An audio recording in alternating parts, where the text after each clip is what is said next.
अस्सलाम वालेकुम। मेरा नाम है अबरार चौहान।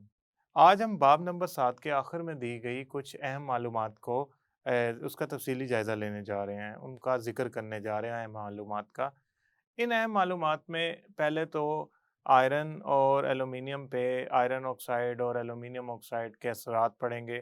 फिर केमिस्ट्री में फ़ोटोग्राफ़ी का क्या तस्वुर है और वो कैसे होती है, उसके बारे में पढ़ेंगे और उसके बाद सिल्वर से मुतल्लिक बहुत सारी अहम मालूमात हैं, चाँदी से मुतल्लिक, हम इसका ज़िक्र करेंगे। तो चलते हैं हम लेक्चर की तरफ। इस लेक्चर के अंदर हम बाब नंबर 7 के आखिर में दी गई अहम साइंसी, सोसाइटी और टेक्नोलॉजी से मुतल्लिक मालूमात पढ़ने जा रहे हैं।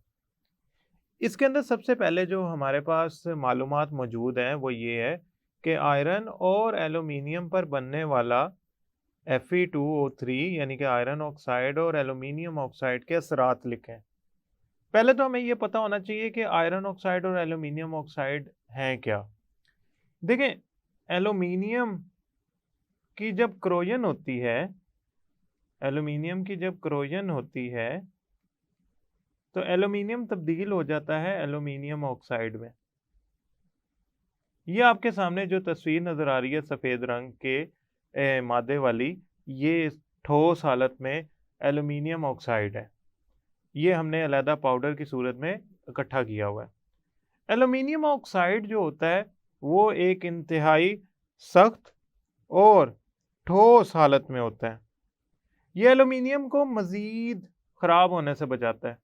ये ठोस हालत में होता है और सख्त हालत में होता है। ये एल्यूमीनियम की सतह से उतरता नहीं है, लिहाजा ये इसको मज़ीद मज़ीद ख़राब होने से बचाता है।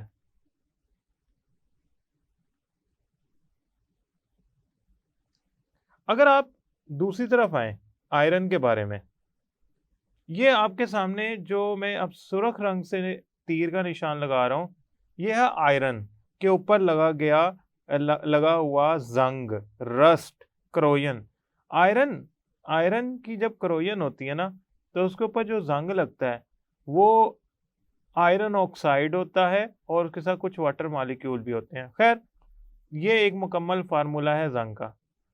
ये जो आपका आयरन ऑक्साइड या जंग जो इसके ऊपर लगता है क्रोयन के नतीजे में, ये ज़्यादातर सुर्ख रंग का होता है और ये छिलकों की सूरत में, जैसा कि आपको नज़र आ रहा है, छिलकों की सूरत में उतरना शुरू हो जाता है। भुरभुरा होता है, ये भुरभुरा होता है, सुर्ख रंग का होता है और ये आयरन को महफूज नहीं रखता। फिर क्या मसला है इसके साथ? इसके साथ मसला ये है कि ये जब आता है, उसकी सतह पर बन जाता है, तो ये आसानी से उतर जाता है, जिसकी वजह से नई सतह सामने आ जाती है और जंग लगने का जो तरीकाकार है, जो जंग लगने का जो तब्दीली है, वो चलती जाती है। तो हम ये जो सुर्ख रंग की तहें बनी हैं, इसकी सतह पर जो छिलके बने हैं भुरभुरे से, ये उतरते जाते हैं नीचे से, जंग लगता जाता है और पूरी मेटल जो है आयरन की, वो ख़राब हो जाती है। यही वजह है कि हमें आयरन के लिए बहुत सारी तदबीरें करनी पड़ती हैं जंग को रोकने के लिए, क्योंकि इस पे बनने वाला आयरन ऑक्साइड इसको जंग से नहीं रोक पाता। यही वजह है कि हम आयरन के लिए क्रोजन से बचने की बहुत सारी तदबीरें करते हैं, जिसमें हम उस पे रंग कर सकते हैं, उसका एलॉय बना सकते हैं। इसके अलावा हम क्या कर सकते हैं, कोटिंग कर सकते हैं। कोटिंग से मुराद यहाँ पे मेरी मेटल की कोटिंग है, मेरी यहाँ पे मुराद किसी मेटल की कोटिंग है, चाहे वो इलेक्ट्रिसिटी से की जाए या किसी और से। मतलब इस पे आप कॉपर की कर सकते हैं, निकल की कर सकते हैं, क्रोमियम की कर सकते हैं, ताकि आप इसे बचा सकें। लिहाजा एक क्रोयन से बचा लेता है एल्यूमीनियम का ऑक्साइड, और आयरन जो होता है जंग, जो इसका मैंने फार्मूला लिखा है Fe2O3 जिसमें होता है, वो जंग से नहीं बचा पाता। लिहाजा इसके लिए हमें तदबीरें करनी पड़ती हैं। अब हम चलते हैं दूसरे हिस्से की तरफ कि केमिस्ट्री का फोटोग्राफी से क्या ताल्लुक है। अब हम पढ़ने जा रहे हैं केमिस्ट्री का फोटोग्राफी से क्या ताल्लुक है। केमिस्ट्री का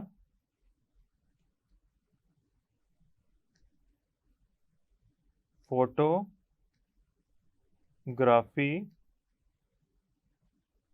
से ताल्लुक।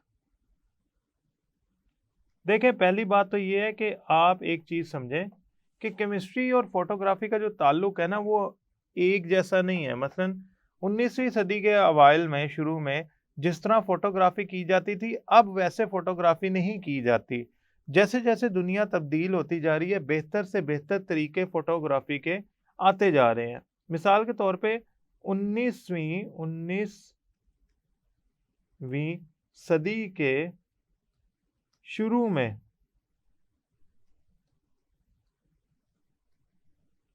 फोटोग्राफी के लिए जो कागज इस्तेमाल किए जाते थे, फोटोग्राफी के लिए जो कागजों का इस्तेमाल किया जाता था, वो दो चीजों से मिलकर बने होते थे। ग्राफी के लिए जो कागज इस्तेमाल किए जाते थे,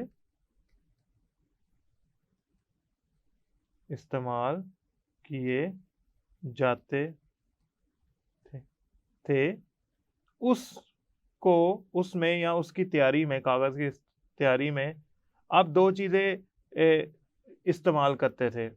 वो कौन कौन सी थी? इसकी तैयारी में जो इस्तेमाल होती थी दो चीजें, वो थी सिल्वर नाइट्रेट या सिल्वर क्लोराइड। ये दो चीजें आप इस्तेमाल करते थे इन कागजों की तैयारी में जो फोटोग्राफी की अंदर इस्तेमाल होते थे। आप ना इनको रोशनी से बचाते थे। फोटोग्राफी प्लेट जो थी ना, जिसपे आप फोटोग्राफी करते थे, उस पे अगर रोशनी पड़ती थी ना, तो वो गहरी हो जाती थी। मिसाल के तौर पे ये एक फोटोग्राफी प्लेट है, इस पे जहां पे रोशनी ज्यादा पड़ी है, वहां पे वो गहरी हो गई है। तो जो रोशनी कितनी मिकदार में पड़ी है, कितनी देर में पड़ी है, वो फोटोग्राफिक प्लेट पे जो निशान है, गहरापन है, उसका सबब बनती थी। असल में होता क्या था? होता यूं था कि फोटोग्राफी प्लेट पर अगर लाइट पड़े, रोशनी पड़े, तो वहां पे केमिकल रिएक्शन शुरू हो जाता था। तो वहां पे रिएक्शन शुरू हो जाता था केमिकल, जिसके नतीजे में वहां पे गहरापन आ जाता था। ये रोशनी कितनी पड़ी है, ज्यादा देर के लिए है, मिकदार कितनी है, ये बताती थी कि वहां पे जो रिएक्शन होगा वो किस कदर होगा। बाद में उस फोटोग्राफिक प्लेट पे जो तस्वीर है, मिसाल के तौर पे ये जो आपके सामने फोटोग्राफिक प्लेट नजर आ रही है, इस पे तस्वीर को डेवलप किया जाता था। यानी कि अब इस पे रिएक्शन होके एक फोटोग्राफिक प्लेट पे एक किस्म की नेगेटिव बन गई। नेगेटिव एक लफ्ज है जो इस्तेमाल होता है फोटोग्राफी में ऐसी चीज के लिए जिसको अभी डेवलप करना हो तस्वीर के अंदर। तो फोटोग्राफिक प्लेट को हम क्या करते थे? डेवलप करते थे तस्वीर के अंदर। और वो तस्वीर वक्त गुजरने के साथ साथ थोड़ी सी खराब हो जाती थी। उसकी वजह क्या है कि उसमें केमिकल रिएक्शन वक्त के साथ साथ खत्म नहीं हो जाता था डेवलप होने के बाद। बाद में हमने इन तस्वीरों को बेहतर बनाने के लिए एक और तरीका अपनाया कि हमने मरकरी के बुखारात, मरकरी के, यानी कि ये मरकरी का सिंबल है, के बुखारात इस्तेमाल करना शुरू किए तस्वीरों को बेहतर बनाने के लिए। तो लिहाजा तस्वीरों की जो क्वालिटी है वो बेहतर होती गई। और हमने और बेहतर बनाने के लिए, यानी कि डेवलपिंग करने के जो मसला है उसको और बेहतर करने के लिए हमने इस्तेमाल करना शुरू किया सोडियम हाइपोसल्फाइड। सोडियम हाइपोसल्फाइड, उसका फार्मूला होता है Na2S2O3। ये इस्तेमाल करना शुरू किया तस्वीरों को डेवलप करने के लिए। इसका फायदा क्या होता था? इसके जब हम इसके जरिए डेवलप करते थे तस्वीरों को, तो इसमें उस जगह पे जहां सिल्वर आयोडाइड रह गया है नेगेटिव के ऊपर या फोटोग्राफी प्लेट के ऊपर, वो उतर जाता था। तो सिल्वर आयोडाइड के उतर जाने से, सिल्वर आयोडाइड का फार्मूला होता है AgI। सिल्वर आयोडाइड कि उतर जाने से होता यूं था फ़ायदा कि रिएक्शन रुक जाता था और तस्वीर की उम्र बढ़ जाती थी। रिएक्शन ख़त्म हो जाता था और तस्वीर की जो उम्र है वो बढ़ जाती थी। लिहाजा हमने एक बात याद रखनी है कि हम तस्वीरें अगर डेवलप कर भी रहे हैं तो हम इस बात का ख्याल रखें कि वो तस्वीरें डेवलप करते हुए हम नए से नए तरीकों को अपनाएं, जैसा कि यहाँ हुआ है। अब तो खैर तरीका ही चेंज हो गया, अब तो तस्वीरें बदल गया तरीका ही। अब तो तस्वीरें डेवलप करने के लिए प्रिंटर इस्तेमाल होते हैं, जो कि लेज़र प्रिंटर है, ठीक है, इंकजेट प्रिंटर है, जो तस्वीरों को प्रिंट कर देते हैं। अब ये फोटोग्राफिक प्लेट का इस्तेमाल तकरीबन मादूम हो गया, ख़त्म हो गया, लेकिन अभी भी फोटोग्राफिक प्लेट वाली तस्वीरें मौजूद हैं। हमारी घर में जो पुरानी तस्वीरें होती हैं वो आहिस्ता आहिस्ता डल होती जा रही हैं। उनमें रिएक्शन होने की वजह से उनकी जो शक्ल सूरत है वो ख़राब होती जा रही है। उसकी वजह ये है कि वहाँ मौजूद जो केमिकल्स हैं, जैसे कि सिल्वर आयोडाइड, वो रिएक्शन करके अपने आप की असलियत ख़राब करता जा रहा है, जिससे वो ख़राब होते जा रहे हैं।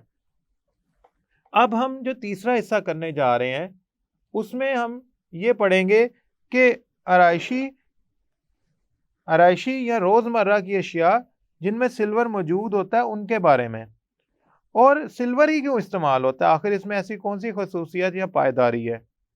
याद रखिएगा कि सिल्वर की पायदारी का इन्हिसार इस पे होता है कि ये ठोस हो, पूरी तरह सिल्वर जो है उस पर चिपकाया गया हो, या सिल्वर की प्लेटिंग के दौरान कुछ हिस्सा रह गया हो।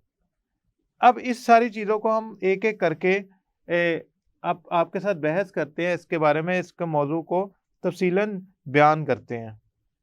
पहली बात तो याद रखें कि हम जो पढ़ने जा रहे हैं वो है फाइन सिल्वर।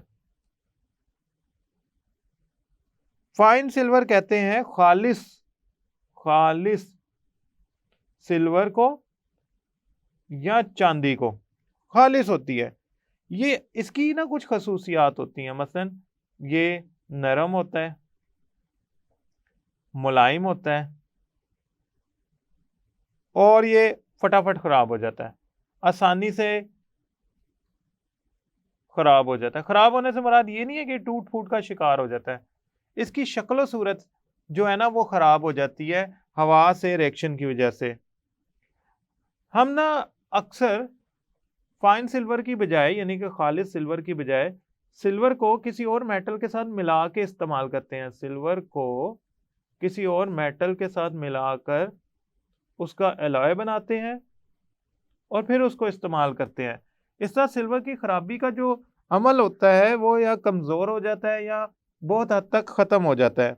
इनमें जो सबसे ज़्यादा बेहतरीन या हमारे काम का या मशहूर एलॉय जो है वो है स्टर्लिंग सिल्वर।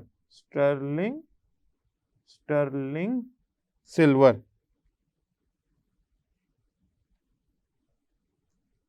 स्टर्लिंग सिल्वर जो है वो इंग्लिश में लिखा जाता है STERLING सिल्वर। स्टर्लिंग सिल्वर सबसे ज्यादा मकबूल है। इसमें ना तकरीबन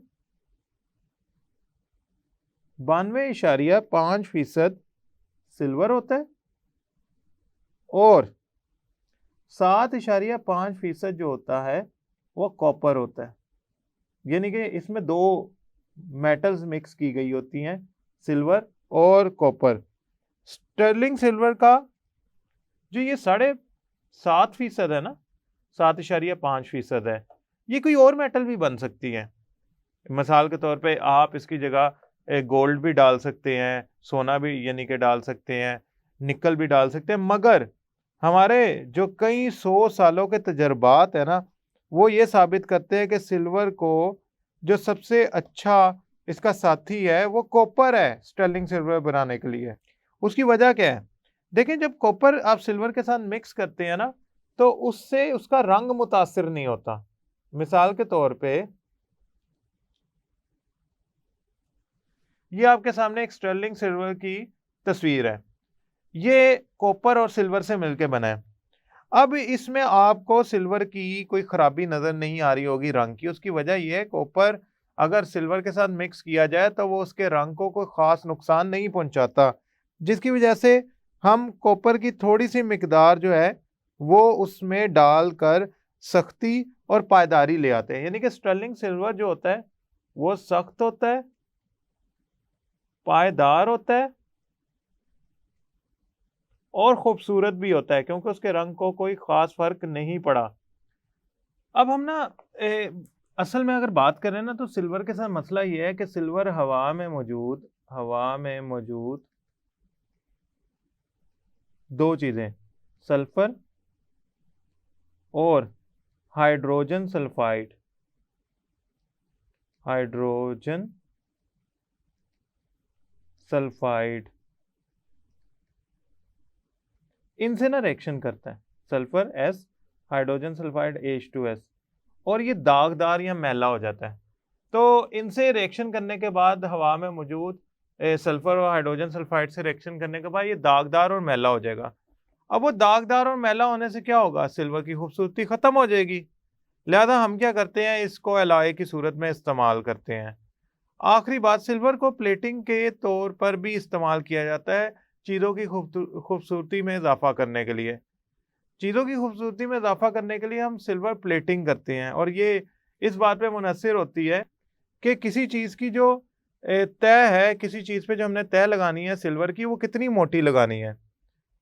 ये आराइशी मकासद के लिए इस्तेमाल की जाती है और चंद संतों में भी इस्तेमाल होती है। लेकिन एक बात तो ये बड़ी सादी है कि स्टर्लिंग सिल्वर इसमें बहुत ज़्यादा मशहूर है। ये जो कॉपर की थोड़ी सी मिकदार हम दाखिल कर देते हैं सिल्वर के साथ, इससे उसकी कीमत में कोई ख़ास फ़र्क पड़ना नहीं चाहिए। लेकिन इसके दाखिल करने का तरीक़ाकार, मज़दूरी और महारत बहुत ज़्यादा चाहिए होती है, जिसकी वजह से कीमत में ख़ासा फ़र्क पड़ जाता है।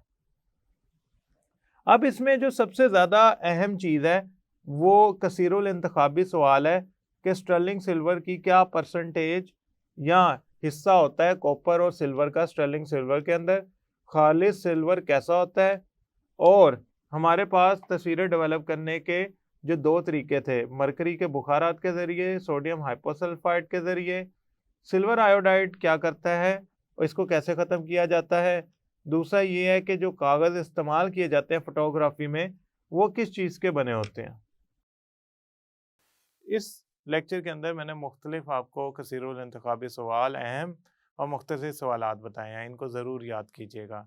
अगले लेक्चर तक के लिए अल्लाह हाफ़िज़।